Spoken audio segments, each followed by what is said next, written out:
How important do you think building credit is in achieving your goals? How much of an impact do you think learning from other people's experience will have on your goals? Do you believe becoming a professional or really pursuing more in your career requires getting into debt because of the additional education? Grab your popcorn and listen to this episode where our guest shares her experiences with all of this and find out why I'm saying you should grab your popcorn. Yes, there's a story to that.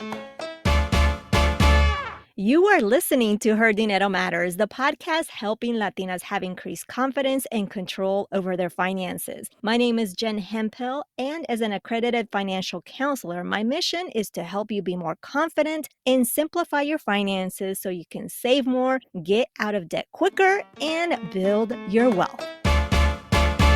Unfortunately, many of us become aware of the importance of good credit as adults. Don't get me wrong, it's never too late. We also have beliefs that simply aren't true, like that debt is unavoidable when pursuing a profession needing higher education. This is your host, Jen Hemphill. Gracias por compartir este tiempo conmigo. Nuestra invitada, our guest today, is Jenire Flores, who shares her valuable experiences. From obtaining a doctorate without incurring student loan debt to buying her house using her credit and the story behind that. And all of this while transforming her limiting beliefs and acquiring sustainable habits. Just like her, many other people like you have achieved their desired goals. And here, my mission is to motivate you and make things easier. Also, make sure you pay attention to the funny and coincidental popcorn story we have in common. It's a funny one, or at least I thought so. Dr. Jenire Flores is a polymer chemist, author of a patent, and of more than a half a dozen peer-reviewed publications. She became a podcaster with the launch of Latinx Can, a podcast highlighting the stories of Latinx professionals and the tips and tricks that help them turn their dreams into reality. Let's go ahead and meet her, but before we do, I want to remind you, don't forget we have a community waiting to support you and where you can share your thoughts and questions from today. More on that later, but for now, let's go meet Jenire. Bienvenida, Jenire. I'm excited to have you here. I know you and I had a chat on your podcast, Latinx Can, so I'm really excited to turn the tables around and interview you. So, bienvenida. Thank you so much, Jen. Thank you so much for having me in your podcast. This is, I think it's going to be amazing, and thank you for giving us a platform to share what we're doing with our podcast as well. Of course, of course. Here on the podcast, we always start out with going back in time. So, Jenny, take us back in time to your upbringing, maybe some lessons, some experiences, some memories that you have around money that really had an influence as to who you are today. Yeah, I mean, I was thinking about this question, right? And I really went back in time. So I grew up in Venezuela, and I lived there until I was 18. So a lot of my finances were my education, or my knowledge about finances was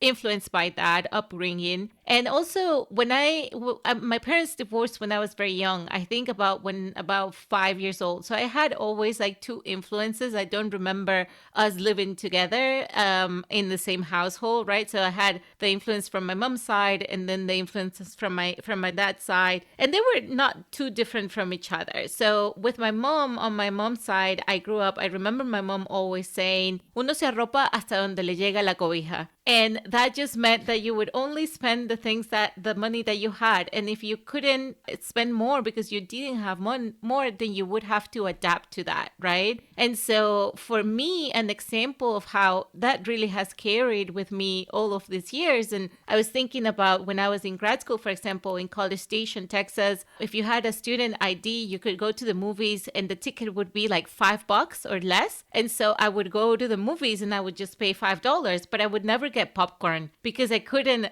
afford it, right? So I said that was an example for me of how I always stayed with uno se arropa hasta donde le llega la cobija. And then from my dad's side, I grew up thinking that my mom and my sister, my sister's older than me, and so she would always say that my dad was pichirre, which in Venezuelan slang is like stingy, right?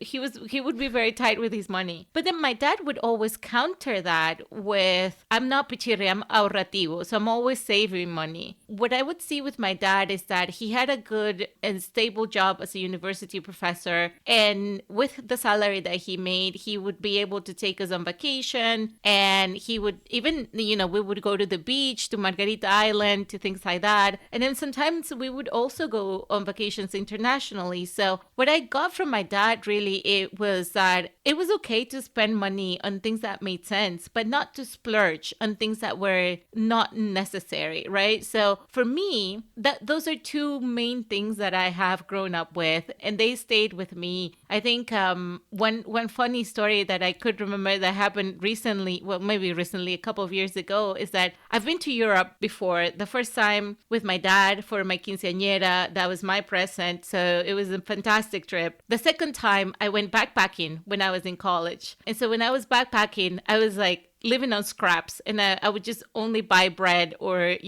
street food, and that's what I would eat. And then the third time I went with my husband a couple of years ago, maybe when I was 30, 31, and now we are professionals and we were working. And just going with my husband to Italy, I was like, okay, like we don't have any money, we have to like hold our all of our luggage, and we gotta eat buy like bread and cheese, and that's all we'll eat. And my husband is like, why? Like we have money.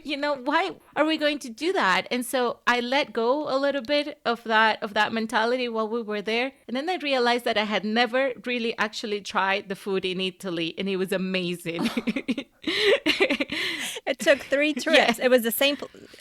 That is so funny. Yeah.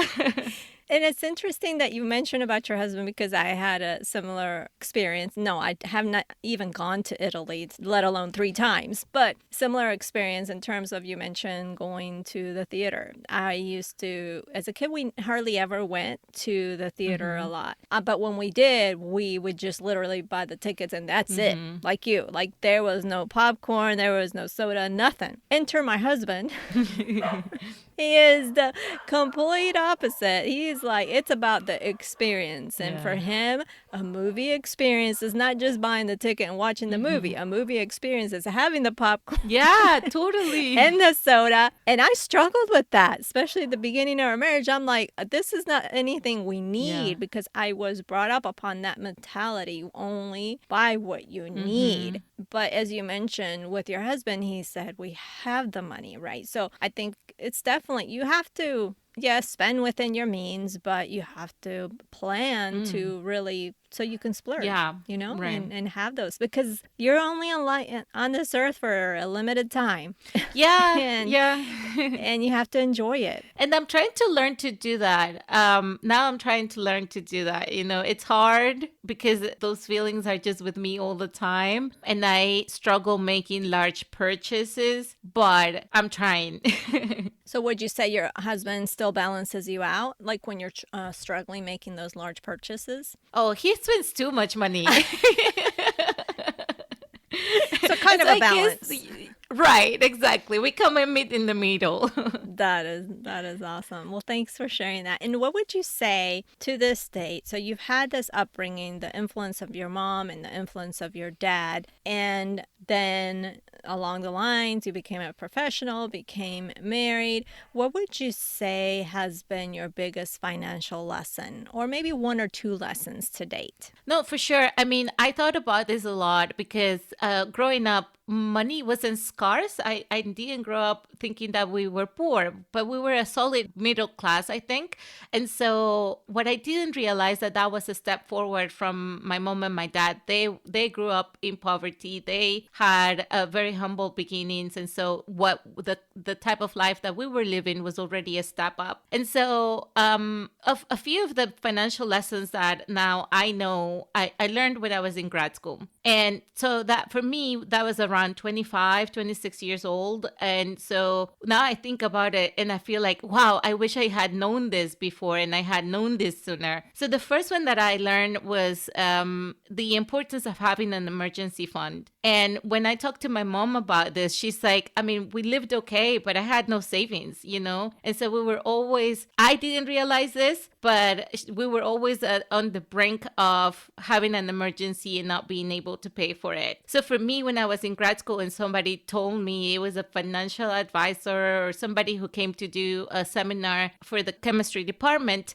they said, oh, you know, it's important for you to have an emergency fund depending of what your needs are, maybe 3 to 6 months of your monthly expenses. And so when I learned that, I was like, oh, wow, I'm not there. And so what can I do now to like implement this into my life? So that was really important because also gave me a framework. I knew saving was important, but are you always going to have all your savings in a bank account not generating money? That maybe is not the best approach, right? So it gave me a framework of what to strive for. That was the first one. And then the other one was starting to save for retirement early. And again, I didn't learn about options to do this until I was in grad school. And the one thing that I remember learning about that then was having a Roth IRA, because we wouldn't get employment contributions from the university, even though we were university employees. It was kind of weird because we were grad students and we got a stipend, but we didn't get any of those benefits. We got health benefits, but not like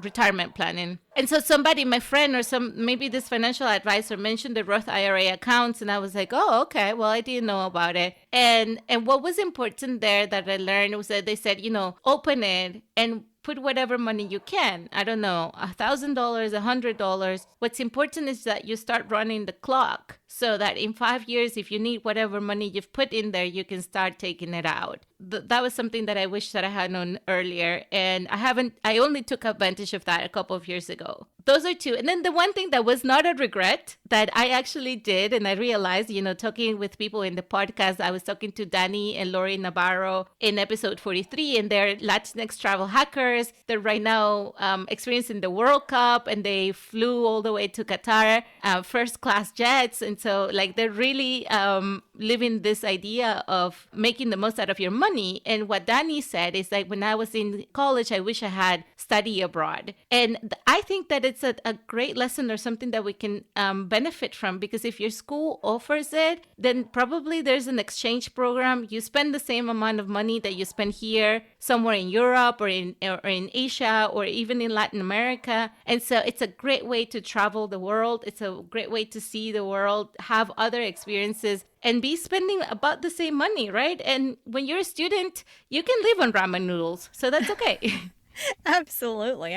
I wish I'm one of those students that did not study abroad, and I wish, and you know what? I might have had the opportunity, but I wasn't aware of it. One, I wasn't aware it existed. And two, I think honestly, Jenny, that I think the money was, because in my mind, I went to a college where my mom worked. She was a professor there. And so I went there because there was a significant discount in tuition. And in those days, my parents were always saying, we don't have the money. We can't afford you to go to other college, but you can go here. I went there. So in my mind, it's like we don't have the money. So I didn't even explore those options. I felt like any options were limited because there was no money. If I could go back, I would have explored those options, because you're right. I think in a lot of schools, you pay the tuition. There might be some other costs. Who knows? I think it's dependent on the college or the university. But yeah, for me, I didn't even explore those options, all because in my mind,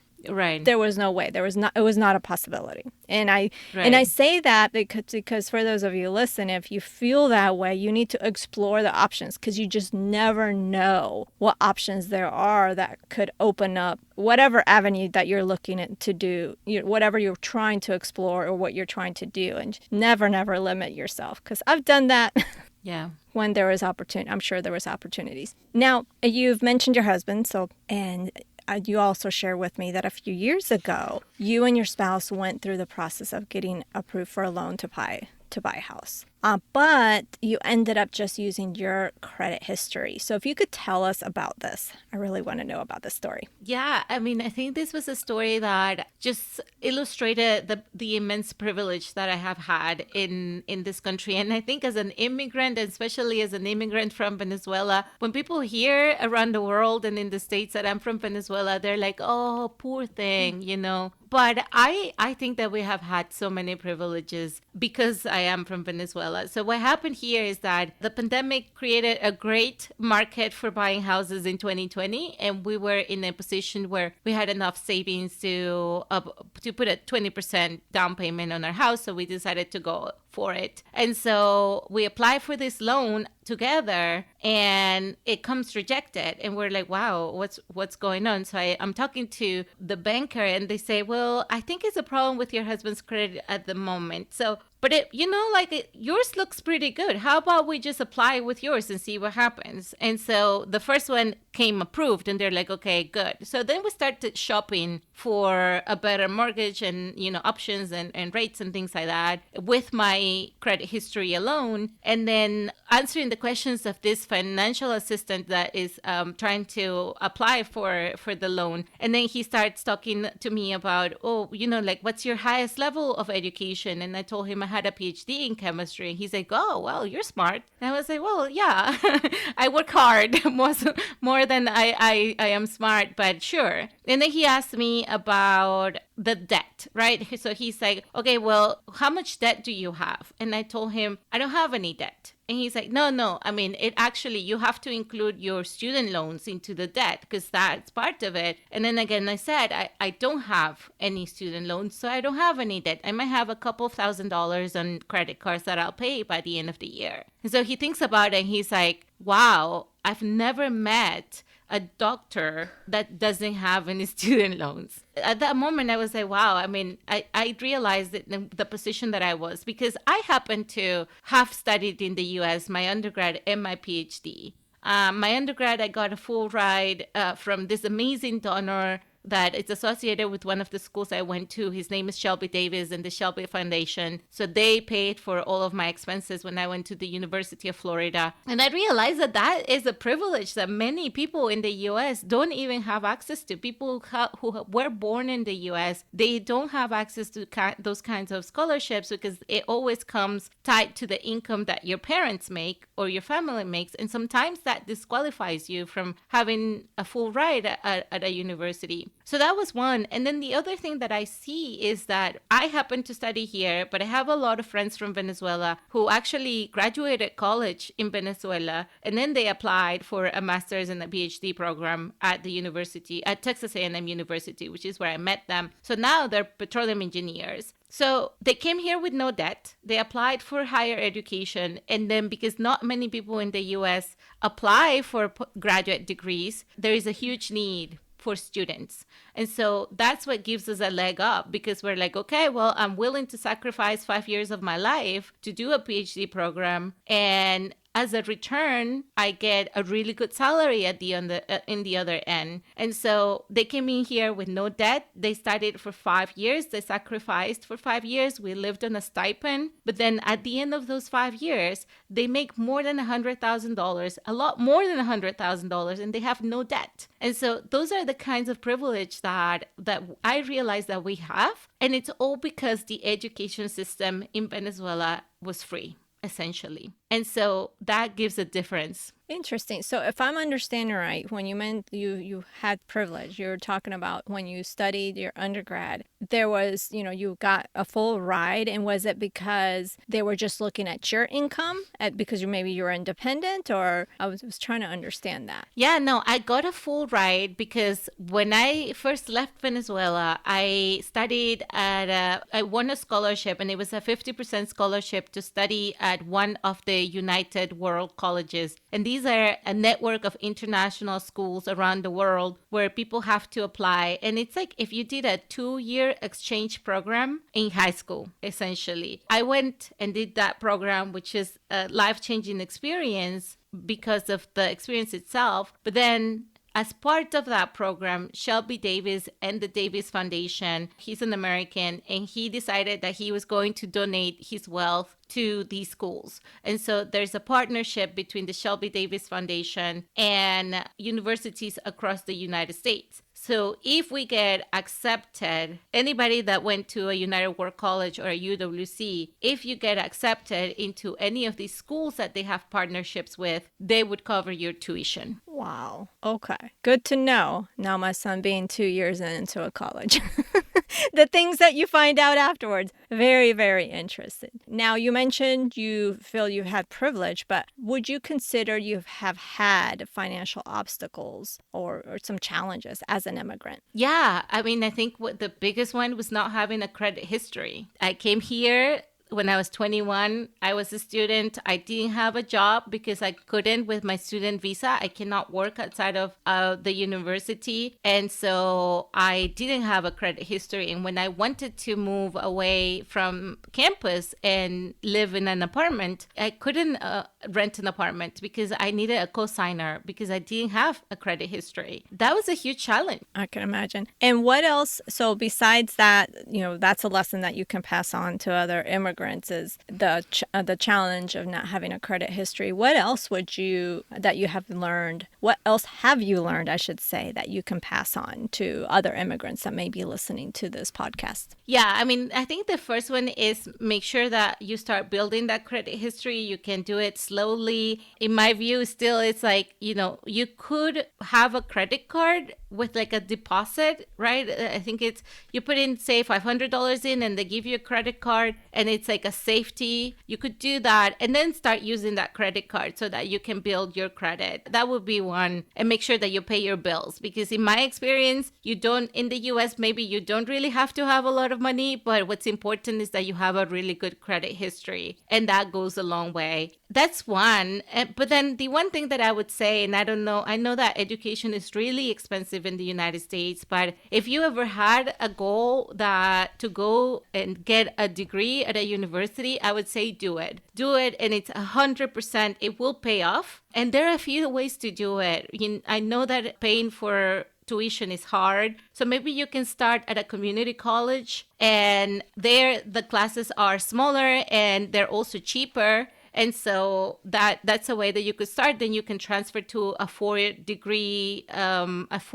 university. In fact, in my podcast, in episodes 8 and 9, Dr. Laura Minero, she's a former undocumented person, and she started at a community college. She is now a doctor in psychology, and she has her own practice right now. It is possible. You can do it. So if you want to do it, there are ways to do it. Like you said, explore all the options, any option that comes in there. And that includes financial options. One thing I learned from my mentor in my undergrad in the lab, he was my mentor in the chemistry lab. His name is Zander Pemba, and Dr. Zander Pemba, I would say. And he is from Zimbabwe. And so he actually went to Texas A&M and first started at Blinn College. And he told me, Jenny, the advice that I would give anybody is if you see a scholarship that's open, apply for it. It doesn't matter whether you meet the requirements or no. Apply for it, because you would be surprised how many scholarships have no applications.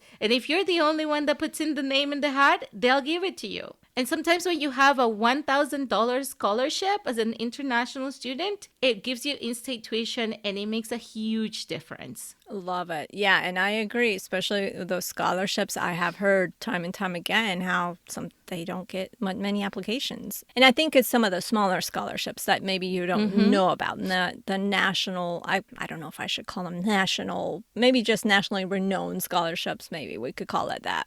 So I agree that definitely apply for those scholarships, even if you don't think you qualify or whatever they're saying that they need requirements. Just apply. Yeah. And you've mentioned you are a chemist. I remember my organic chem classes in college. I think I got to that. And then I was like, okay, I'm going to change. I was a biology major.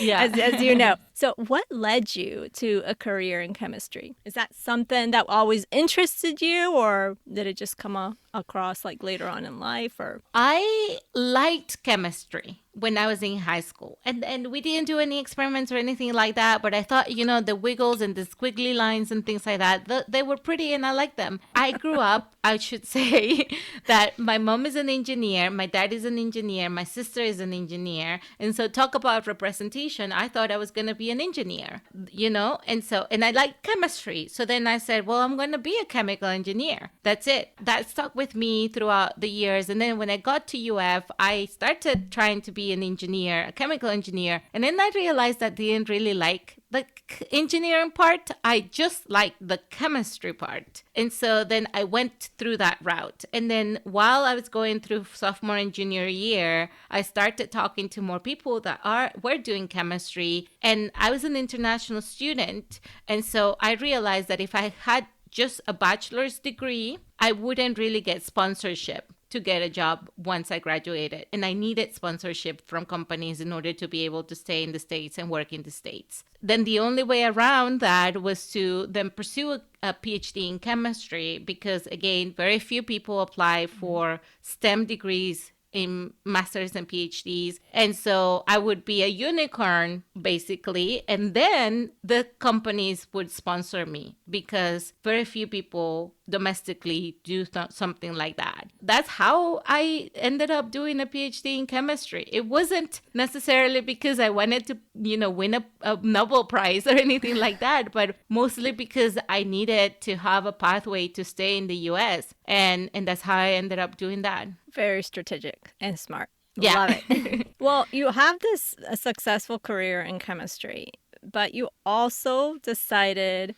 to create a podcast, which, as we mentioned at the beginning of this episode, where I had the pleasure of being interviewed, called Latinx Can. With being as busy as you are, what led to this podcast? Why did you start this podcast? I think that's a great question. And for me, what happened is that I stepped from the bubble that is academia into the real world in corporate America. And I must recognize that growing up in Venezuela, the best opportunity that I ever had is that I saw myself represented everywhere. I could dream of being a president, an engineer, a doctor, whatever. I saw myself everywhere, right? And so when I started working at a company, a chemical company in corporate America, the first few months were fine. They were okay. And then I started getting a lot of criticism about my personality, about my, I got told that I was too close-minded and things like that. And I was like, well, this is weird because this is the first time after having lived in Southern Africa, after living in Venezuela, after doing 2 degrees in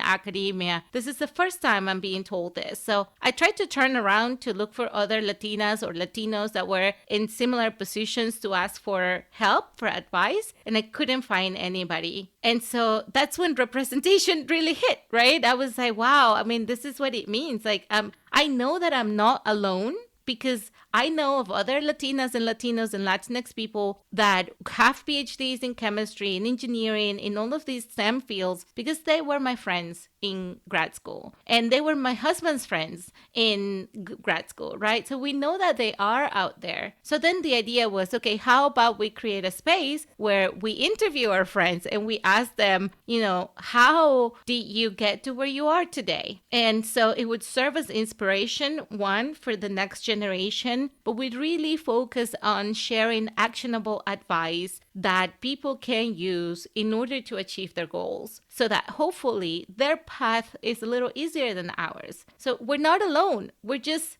a few people in 350,000, people in the US, but we are there and we are making a difference. And so that's the reason why we started it.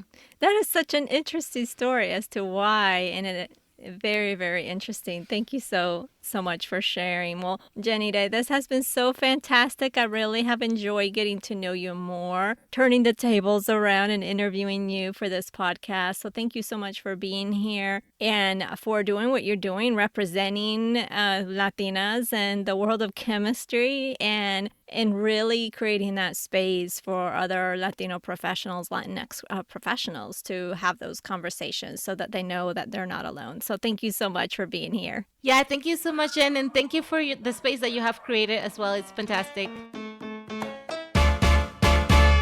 Definitely, Janita is living proof that becoming a professional without incurring debt is possible. You heard what the bank staff said when she bought her house, that they had never known someone to graduate with a PhD without student loan debt. She also teaches us what is also possible for us. There are currently many scholarships available. In many cases, people don't apply for them believing they didn't meet the requirements, but the reality is that these organizations giving scholarships are looking for someone to give the scholarship to because there's really not many people applying. One of the keys that we also talked about today for you to achieve all your goals is to be aware of all your limiting beliefs that do not allow you to see all the opportunities you have available. For example, in the case of credit building, it is a matter of analyzing your finances and really adding habits that allow you to build that credit and not block yourself thinking that it's not possible. Because if you learn something from this episode, all things are possible. Gracias por regalarme este ratito de tu tiempo para inspirarte. Un abrazo. You can connect with Janita over at her website at latinxcan.com. We will link that up in the show notes. We will also link up an interview where she interviewed me so you can hear that episode as well.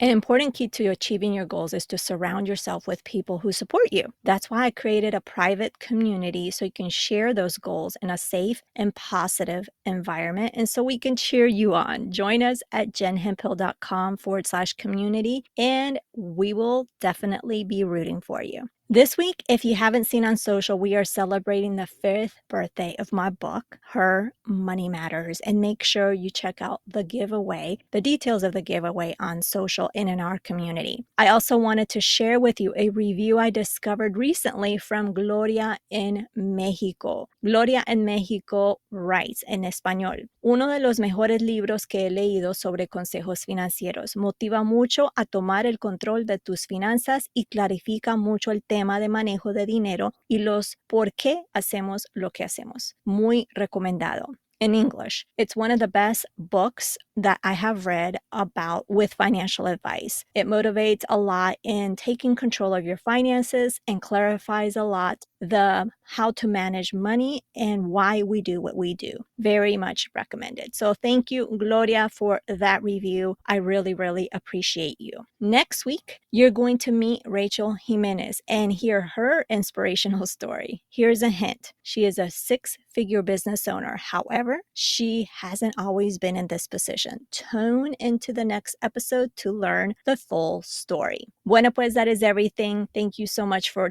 taking time out of your busy schedule to join us. Make sure to check out the show notes over at jenhemphill.com/340 to refer back to everything you need from the show. Remember that being the reina of your money starts now, simply by claiming it. I believe in you, and so should you. Nos hablaremos el próximo jueves.